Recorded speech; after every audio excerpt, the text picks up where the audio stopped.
আমাদের প্রতিবেশী একটি রাষ্ট্র আবার আমাদের স্বাধীনতা সার্বভৌমত্বকে নিয়ে নানা ধরনের ষড়যন্ত্রে মেতেছে।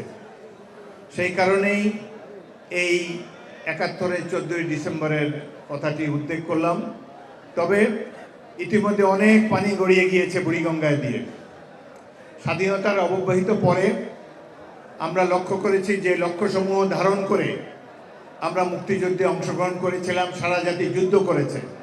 সাম্য, মানবিক মর্যাদা, সামাজিক ন্যায় বিচার, এই লক্ষ্যসমূহ অর্জনের জন্য অযুত মানুষ জীবন দিয়েছে, সারা জাতি যুদ্ধ করেছে। কিন্তু তৎকালীন ক্ষমতাসীন দল আওয়ামী লীগ তারা তাদের দলের সমৃদ্ধির জন্য ব্যস্ত ছিল, জনজীবনে কোনো পরিবর্তন তারা আনতে পারেনি এবং বাংলাদেশের গণতন্ত্রকে তারা ঝেঁটিয়ে বিদায় করেছে এবং একটি একদলীয় রাষ্ট্রে পরিণত করেছে বাংলাদেশে। অনেকেই বলে যে দেশটি দ্বিতীয়বারের মতো স্বাধীন হয়েছে, কিছুটা সত্যতা এই নিশ্চয়ই রয়েছে।